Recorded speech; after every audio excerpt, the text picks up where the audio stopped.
This meeting is being recorded.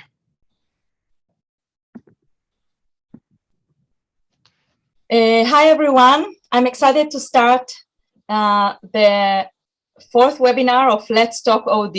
It's all about our workplace, a webinar about opportunities and challenges in remote, office-based, and hybrid workplaces. If you have any questions, comments, please address them.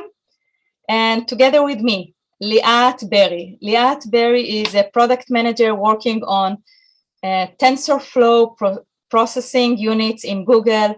Prior to working for Google, Liat worked for Amazon, where she was product manager for AWS, and previously in Alexa ML. Liat has an MBA from Harvard Business School and a BSc in electrical engineering from the Technion, Israel.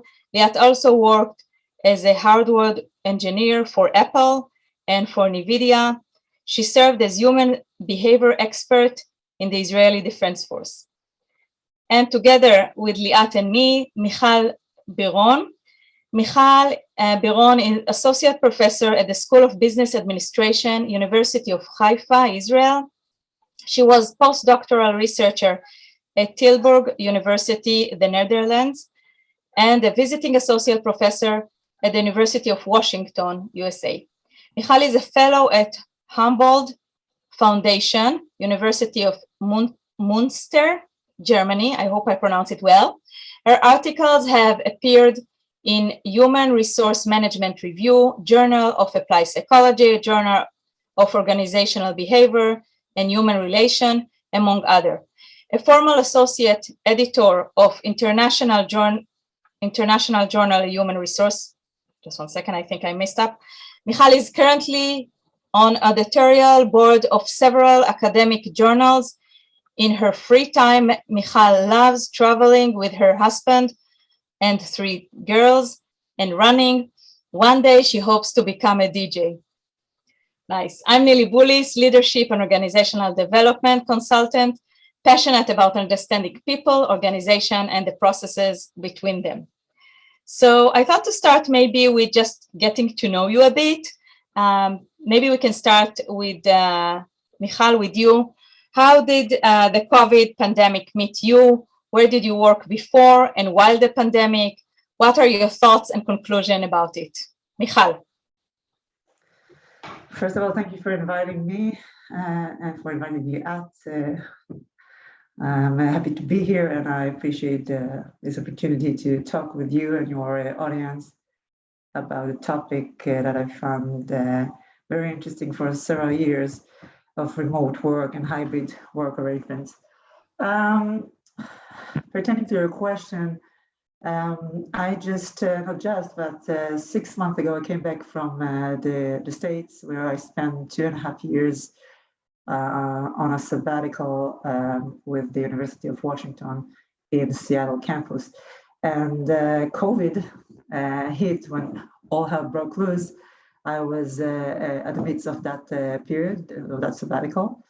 And I found this to be a very interesting period, of course, globally, and it had, I think, far-reaching impacts on almost every life domain. And personally, I was just about to finish the first semester with my teaching at the university, and then I moved to, like most faculty, probably all faculty across the globe, to teach remotely. Maybe we will have some time to talk about that later. I found this to be a very challenging period as an individual, as a parent, as a spouse, as a member of a community, and probably we're gonna hit some of these topics later. Yes. How about you, Liat? Wow, this question is throwing me back in time for, like, I guess 2 years ago now, right? Even a little bit more, like I guess March of 2020. I was working at Amazon. I had a pretty high pressure role. I was used to, working from the office every day, at least 9 to 5, if not more. I had a 3-year-old and I had an infant. She was like 1.5 years old. Both of them, we were kind of like, we had an arrangement for both of them where they were taken care of. Actually, my older one was in daycare, and then my youngest was just transitioning into a new daycare. And we used to have a nanny before, but we thought, okay, now she's ready to interact with other kids. And I think there was about 2 weeks where we were just like, trying to get her to get used to the new daycare. And finally, we were able to drop her off with no tears. Finally felt like, okay, we found a good fit and we have peace of mind. The girls are getting taken care of. I can focus on work. My husband can focus on his work. And of course, everything shut down on us. And so both my kids, both my girls, the daycare was closed, obviously. And then I found myself working from home full time with 2 of them with me. And then my husband was kind of an essential worker and needed to continue to do his job outside of home every day full time as well. So it was kind of like really me on my own.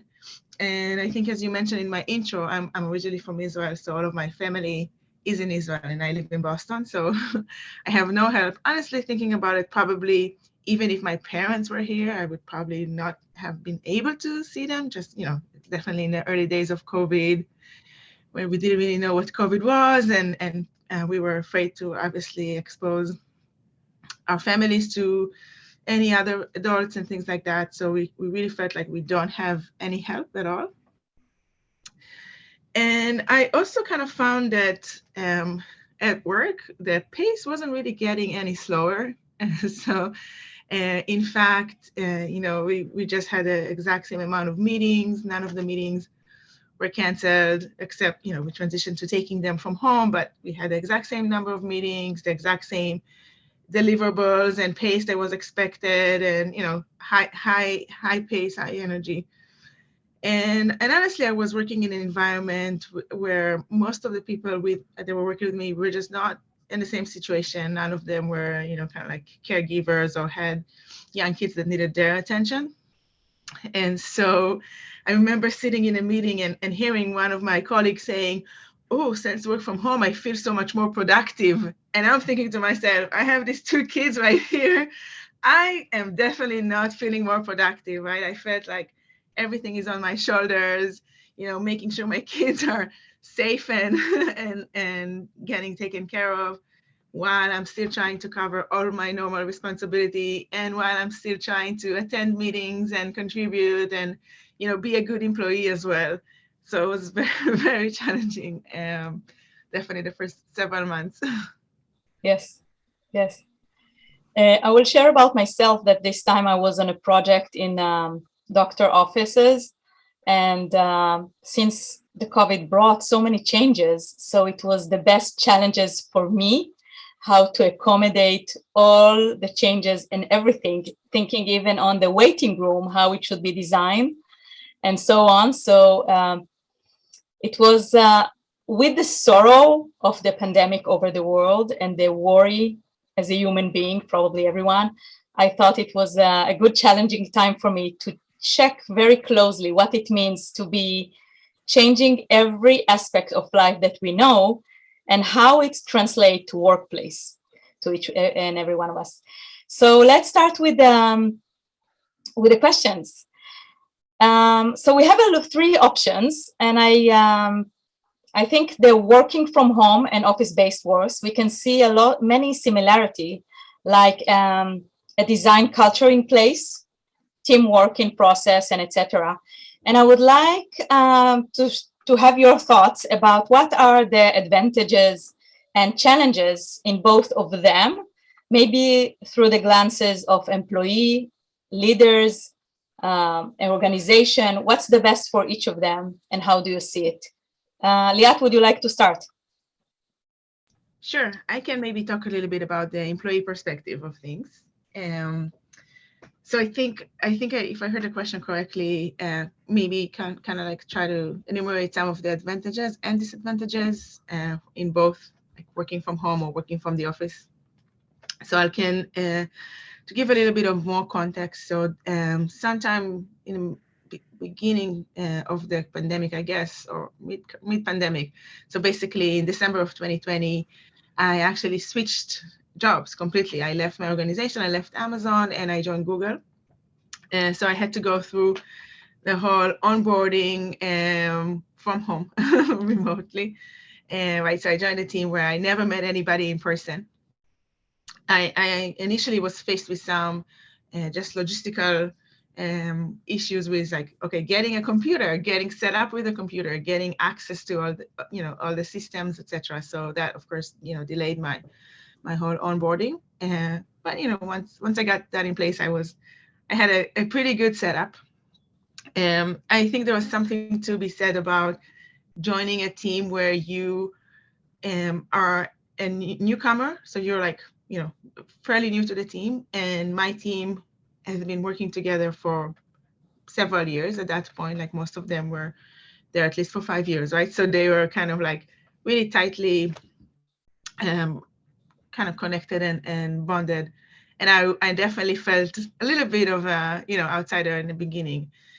And then at the same time, your role as a product manager is really, you're only successful if you're able to influence other people and really get them to follow your lead and gain credibility with them. So I had to be creative about trying to figure out a way to insert my own voice and just getting to become a person that people can go to and trust and listen to at some point. So while in the past I used to when I joined Amazon, and it was before COVID, I started with having coffee chats, right? Like with a few people, trying to get to know people on a personal level, as well as on, getting to know what they're working on. So I was kind of trying to recreate that a little bit with virtual conferences, with VCs. So definitely, one-on-ones. I think definitely the aspect of getting to know a person as a whole has been kind of missing. I initiated a few social kind of like virtual meetings where we kind of introduce ourselves a little bit more. In our team meetings, I suggested that we start doing a rotation in which everybody shares about themselves for like 10 minutes, so that so they can occasionally start to think about things outside of just the immediate work. I guess on the other side, definitely during the pandemic, when things like childcare hasn't been like as stable, it has been a great advantage to be able to work from home, especially as a parent, right? When you have days where, at least in the beginning for my kids, my older daughter, she was doing hybrid kind of schedule where some of the days she stayed home and was doing basically preschool through Zoom. So, that was a huge advantage for me to be able to be home on the days when she's home and, kind of keep an eye out that she's doing okay with what she needs to do on Zoom, and while I could still do my work, which obviously would have been impossible if I actually needed to go to the office. I think there's a lot to be said about distractions too. So obviously, with this, like having friends and being in the office, you also spend time during your day, like talking to people, hallway conversations, random conversations. When you're home, it kind of feels to me more efficient. Like, okay, meeting, sitting down and writing something, nobody's coming to disturb me, right? So that is an advantage and a disadvantage at the same time, because as human we are friendly creatures. Definitely product managers, we tend to be more we just tend to like thrive when we have those like relationship with others. And so that's something that I remember just at some point I was just I just missed talking to adults in real life, in person. I felt like, okay, I talk a lot with my kids, maybe with my husband, but I don't really have this like adult conversations that I was used to. And I definitely missed that. And it was something that I really felt good about when we finally returned to office, and I finally, I was waiting on the elevator and ran into this other person and found out that he's working on, Fitbit, which is now part of Google, and just hearing about the things that they're working on. So obviously that had nothing to do with my job. It wasn't making me more successful at my job, but still it was just fascinating to me to learn about other teams and what other people are working on. And there's an aspect of it that it's really hard to create when you are working from home, like this whole like networking and getting to know people who are in completely other organizations than you. Right. That's an advantage. Thank you, Liat. Yeah, Michal. Going back to your question, I think it was how do we feel about the three options? So I want to open up the question somewhat to a larger extent and urge us not to consider these are three distinct or standalone options, but rather look at it more as a continuum, which means that we need not think of that as dichotomous variable, whether people are either working from home or working from the office, but rather whether they can, to some extent, integrate, blend days from the office with home from work or anywhere to that respect. I mean, they could be working from Hawaii or from the beach in Haifa and elsewhere. And when we think about this variety of options that a person can mix days in the office with days elsewhere, that enables a true discussion about flexibility, because flexibility is not just about the space where we are working, it is also when are we working. And a person can enjoy temporal flexibility as much and sometimes even more than they do enjoy spatial space-based flexibility. Sometimes people are better producer when they work at very late at night or very early in the morning. That leaves them the larger chunk of the day to do stuff that they need not concentrate, for example. So the issue of time is something that we need to consider in addition to or simultaneously to the space, the where of work. This is one thing that I wanted to point out in this respect, and for the benefits or disadvantages of the different places and times of work. I think Liat carefully covered many of those. Maybe I'll consider this from a theoretical perspective, which is the theory of needs. If you think about the average person, usually people have three types of needs. They have need for relatedness. They need to be connected, to belong with someone else, other people, to feel that they are part of the group. I think Liat talked about it in her answer. There is the need for competence, the ability to produce something that is meaningful, to feel that you are able to contribute meaningfully to the workplace or to the creation of something that is important for you, for others, for the society. And there is the need for autonomy, which refers to the degree to which a person is able to decide when, where, at what condition, on which topics they are working. And when we try to relate these three needs to the topic of flexible work arrangement, or to the question of which place of work, which arrangement is better for employees, it depends. Some people can be very good at mixing or blending work from home and work from office, whereas others have more difficult to adjust to the transition from one domain to the other. Liat very well explained how she is able to do a meeting and then spend some time with the kids and then do another hour of work, etc. Some people just don't know how to do that. And if you are more of an integrator rather than separator, if you're unable to separate the different domains of your life, then you might end up being unsuccessful in all domains rather than being very successful in all domains. So it depends. It depends on what are your key needs, what is more important for you. If you're a person that needs much more people around you to talk about different personal and professional concerns and issues, then work from home, even if you use VC, might not be the good thing for you. Whereas others are happy with this quiet and ability to concentrate more on their own. Liat also pointed out the ability to hear or overhear some information, some stories from colleagues, even if they are not directly related to her job.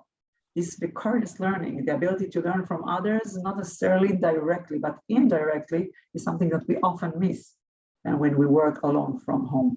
So I'm just trying to point out some of the differences between work at home and work from the office, and suggest that it's not either or, it's probably a mix.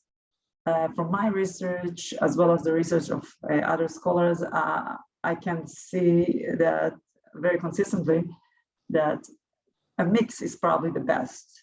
Working 2 or so days from the office, I'm saying or so, it could be between 2 to 3 days from the office and the rest of the week from home, or the other way around, of course, because that's the point of 2 up to 3 days, is something that's probably going to work for the majority of people, pertaining that they are being trained. And there needs to be a clear training for how to work from home. Not everyone is just natural that, like any other training, right? We're trained to become managers, we're trained to do different jobs or tasks. Similarly, we need to be trained on how to work from home. And it needs to include, such training needs to include, for example, how we are able to create a space at home that is considered our office. And how we create time when kids know that they are not supposed to bother us, okay? Unless something really crucial happens, right? If it's just, they just want to invite a friend, they cannot just rush into our room when we're in the middle of a conversation and say, Mommy, can I have Danny coming over, right?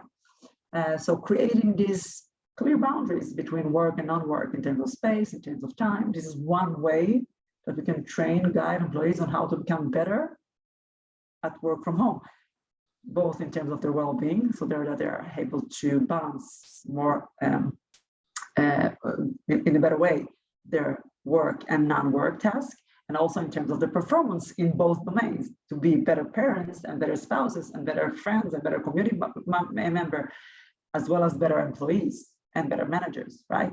So this kind of training also can include, for example, helping them think about the typical day of work or the different tasks that they have, and then decide which domain, which place of work is more suitable for performing that specific job. So for example, if I'm looking at my job as a faculty, okay, as a professor, my job involves some very some jobs that need very distinct time of thinking and immersing in a thought.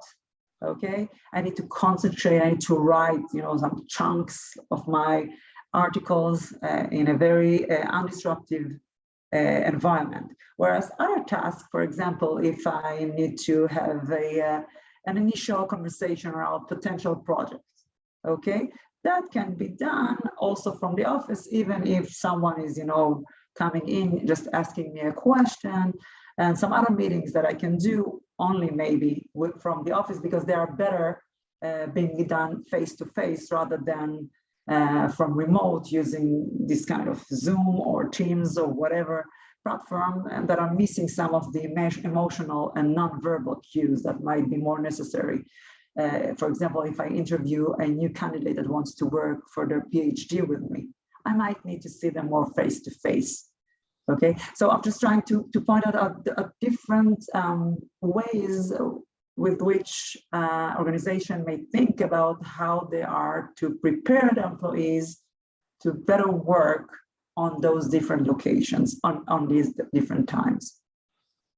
Wow, amazing, Michal. I love the thought that it should not be designated three things, but it should be something more on the range.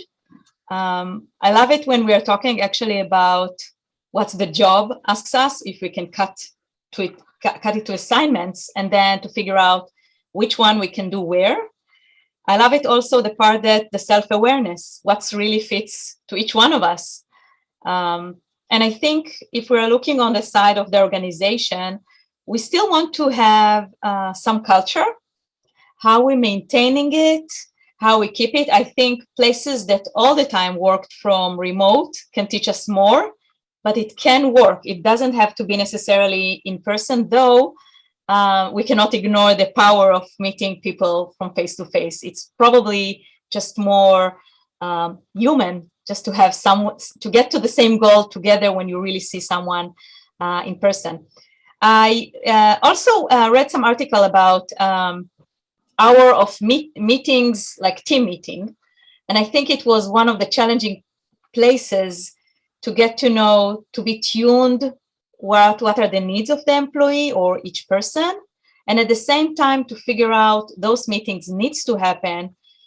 And either you are meeting in person or not, but just to respect the flexibility that we organization do want to offer, how we meet and set it. And I love the idea that it needs to be more set before. I add one more thing that you already, both of you mentioned, it's the onboarding process. I think this component of how to work remote is still missing in a lot of organizations, and there is some, I don't know how to call it, but some expectation in the air that you will know to put boundaries, and it's something that falls somehow to the employee. And not a lot of organization knows it by now, and not a lot of leaders understand how to create this component of working from remote. And you talked about boundaries, very, very clear boundaries. I love this part especially, I have to say. I want to just maybe add something about that. Some people are more good at blending tasks. So some people can attend a work meeting while helping their kids doing their homework. And somehow they're excelling at both. I'm not saying that this is recommended, because I think some parties, maybe not the employee themselves, but maybe the kids or the colleagues of that employee might feel that they are not getting the full attention of that employee. So I'm not advising that needs to be done, but following up on what you were just saying, the need of managers, organization and managers, probably, because that's a real proxy that we need probably to use.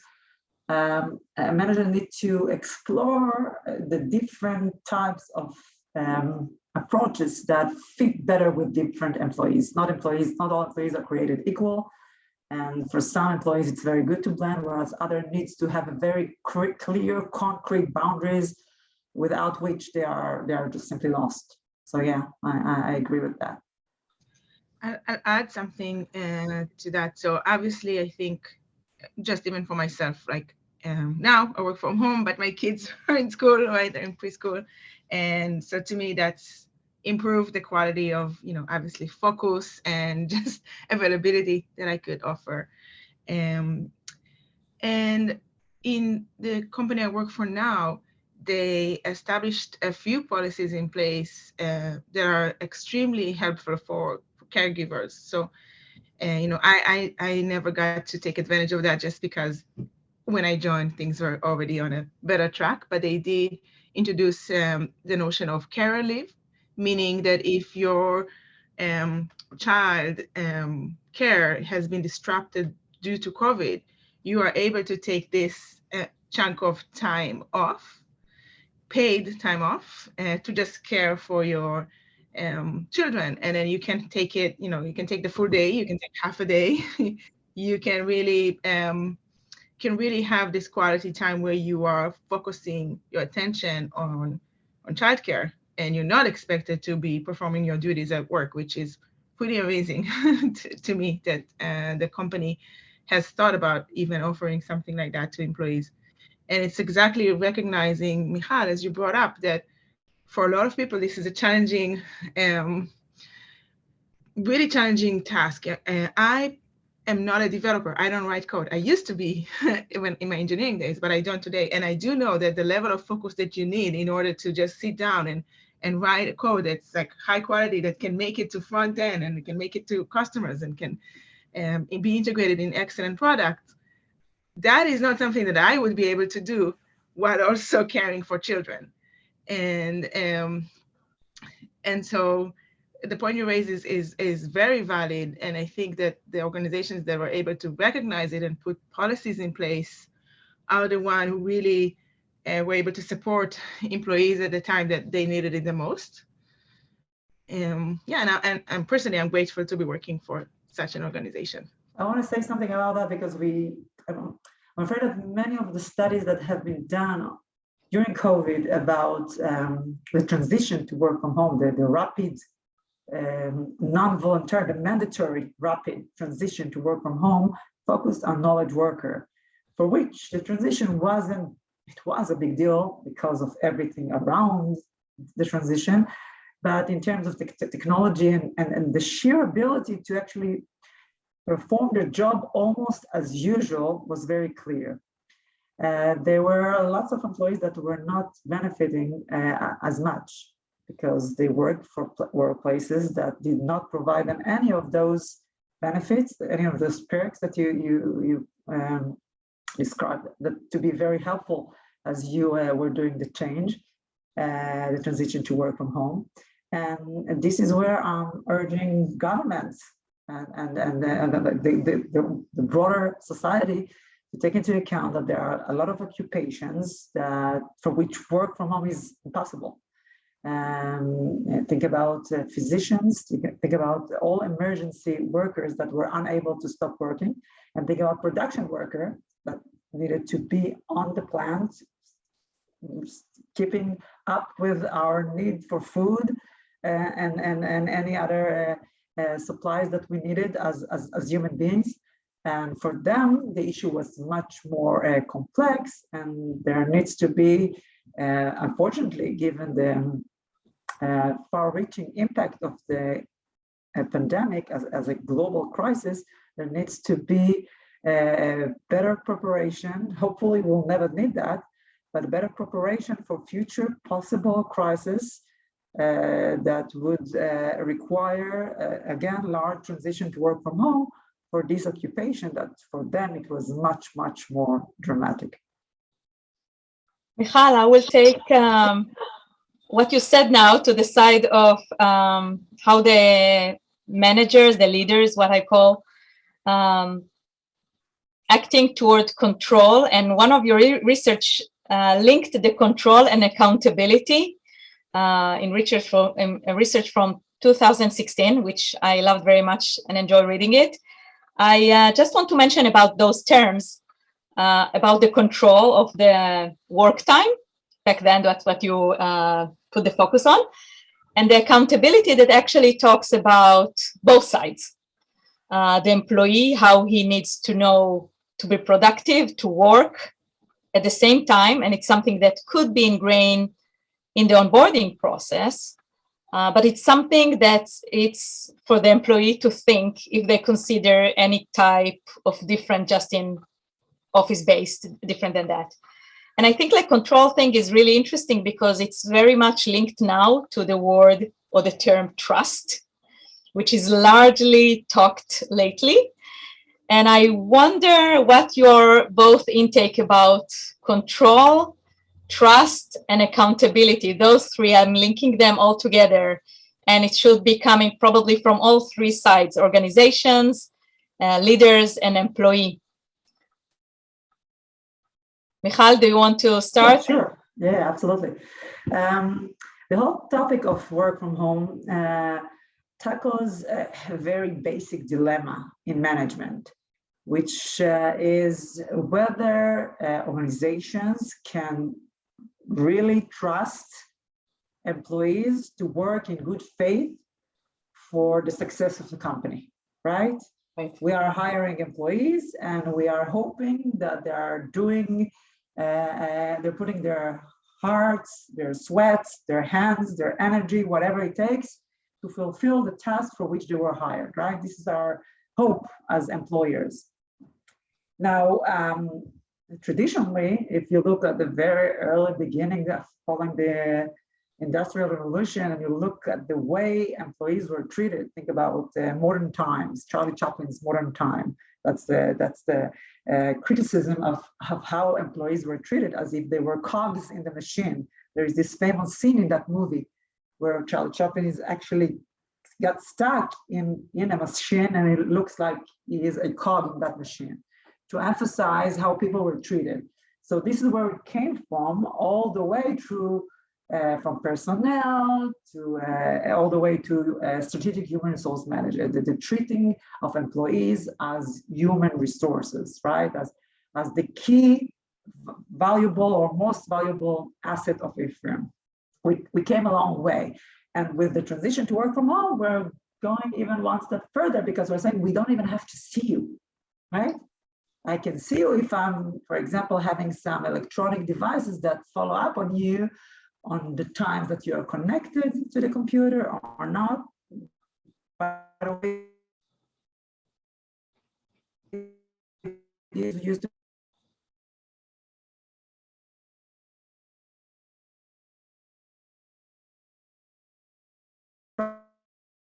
this is not very long ago. Now companies are ashamed to say the best interest of the company when they work from home. And I, of course, have faith in human beings, and I believe that the majority of employees are trustworthy, right? And like Liat said, her effectivity, right, her productivity increased dramatically on the days where she was working from home. Again, if we partial out the initial period where kids were there and our husbands or women or wife or partner were home with us, and it was very, chaotic at the very beginning. But if we parcel this out, after we got used to it, we were able to do much of our task, if not more, right? We did see, based on our, again, research and other studies, that performance was not dropped. In fact, it increased in many companies. So we can surely say that people know how to work from home, even if they are not being followed closely or monitored or being controlled by the traditional means of control. So yeah, that indeed brings the whole topic of accountability, the shared accountability shared between employees and employers and supervisors. Again, it brings the whole notion of which kind of skills do we need to train our managers with, right? Because how do we create, you mentioned culture, right? So how do we create the shared sense of we are together in this, we are a team, we are a unit, and the cohesiveness that is so much needed by so many people. How do we create this? Is a virtual happy hour enough for that? Maybe, I'm not sure. What can we do to foster the sense of belonging among employees that have not seen one another in a week or two? For example, maybe we can decide that people can work from home 3 or 4 days even, but one day everyone needs to be together in the office. So people cannot choose that day, the day from the office, let's say it's 1 or 2 days, those days are for everyone to show up in the office. That way you are able to create this shared feeling, because everyone is on the office on Monday and Thursday. The rest of the week, they can decide, they can come in, come out as they wish.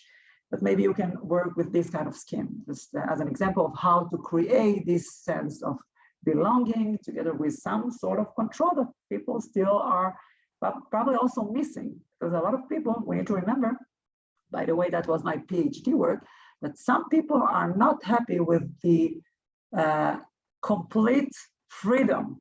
Some people need to be told what to do. They are looking for someone to instruct them, to guide them. look over what they're doing and to give them, some guidelines in between, not only after they have delivered the results, but also in between. So it again goes back to our earlier conversation about people that have different needs. To build on the point, not to interrupt you, obviously. No, absolutely. To build on that point, as a PM, I've seen later, after I was new in the beginning as well, but then later I saw when we had new hires on the software engineering side, and we had a university hire, so somebody who recently graduated college, right, and then they joined this team, and they I think it was challenging for them to get up to speed when everybody's working remote and they were brand new. And that's exactly the period of time where you need a lot of attention and a lot of guidance. And so I think, we try to do our best to establish ways for them to seek help. And we also being mindful that not everybody feel comfortable asking for help, right? So proactively offering help and I think for those folks who are kind of new to the industry, maybe even new to working in a company, coming from college, definitely, there's just such a big learning process, which is very difficult when you are physically far from your colleagues and can't just approach somebody who sits next to you and ask them questions. And I think for those folks that they probably suffered the most from the work from home period. Right. So we have, just to respect our time, I just want to ask another question, and we will try to make it shortly, but I think it's really interesting. And it is about more gender, about women and how women react to the pandemic and workplaces. I personally think that it really it was a big regression, unfortunately, I would say, but mom's more connected to being the caregiver, and it somehow stopped, if not delayed, the progress of us as a society trying to advance the woman, at least to close the gap somehow. We are always running toward this gap, and still now it's when we have harder time, we find that no support was designed for it. What your intake, your insight about this subject? Liat, would you start? I'm reminding shortly so we can finish up on time. Sure. I would say that probably the main thing that stood out to me was maybe just being a caregiver, whether you're man or woman, but being the main caregiver to kids, while others didn't have to have quote unquote the burden. Not that I think my kids as burden, but you know what I mean. I think it was just significantly harder to be able to be good at your job and productive when you had this responsibility. So I would say probably being in an organization where you are the minority, you have to take care of little ones, but nobody else really does, and it's not a topic, it's not in the agenda, and nobody is recognizing that you are navigating between so many things. For those people, I think that was a big disadvantage. And again, it could be men or women in that situation for sure. And so that is the thing that was definitely I'm again bringing back that point where I was sitting in the meeting and my colleague is saying, oh, I'm so productive with work from home, this is great, I'm able to do more, let's take on more things for our team, right? And just completely not acknowledging that there are others who are just simply not in the same boat at all, right? And then trying to find a voice to advocate for yourself is really tough when you feel like you're the only one who's dealing with it. And so it really is, I think, something that organizations need to be mindful of and should be coming from leadership and not from the individual up. Michal? I'll echo Nili's remark from earlier that women indeed suffered more during the pandemic. If you look at the initial period, there were millions of women throughout the world that quit their job to be able to take care of their kids, and we didn't see similar numbers among men, which is troubling because you would have wanted to believe that 2020 or 2019 when it began, 2020, December 2019, you would have wanted to think that it will be more equitable, and which was not the situation. Women suffered more and had to carry more of the implication of the COVID on their families. This is troubling for us as a society. This is troubling for us as employers because women and carry much of the share of workplaces, and when they're gone, that means that skilled employees are gone. And that's a question that we need to consider as we move forward with, going away from the pandemic into the future and thinking how we are to avoid these situations from replicating themselves in other unfortunate situations, and support women like Liat suggested by practices that are clear practices that help them keep their jobs, offer them some incentives to stay away for the time being, but then coming back easily to their original job, etc. Something that we need to think about it, because as I said before, we didn't see any drop in the performance of women relative to that of men. In fact, one of the studies that I did looked at the performance of men and women compared to their managers. So we looked at how men and women reacted to the performance of their supervisors. When supervisors performed well when they transitioned to work from home, both men and women employees kept on with their performance as usual. But when managers, when supervisors performed poorly, okay, when employees reported that their supervisor did not keep up with their job, with the work, following the changes imposed by the corona, male employees performed poorly relative to women employees. So women employees, regardless of the poor level of their supervisors, kept on performing at high standard relative to their male counterparts, which means that if anything, women, at least according to that research, can do more despite the additional tasks that imposed on them by the COVID, which again takes me to the point that we need women not only as a society, not only for the sake of equity and everything that we stand for as women and as a human being, but also for the marketplace, for the workplace. We need women because they're good employees. So even for that reason, we need to do better next time. Yeah, I want to add one more thing that I want to close this thing. I agree with both of you, and adding that maybe for women it is really important to find ways to describe their needs. The more specific it is, the better for the organization, because I think right now not only women are empowered, but the organization are looking to hear our voices.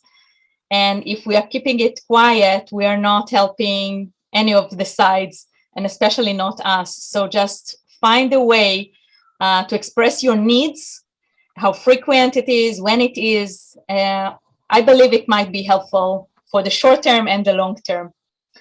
And with it, I want to add a huge thank you for both of you to joining a wonderful discussion.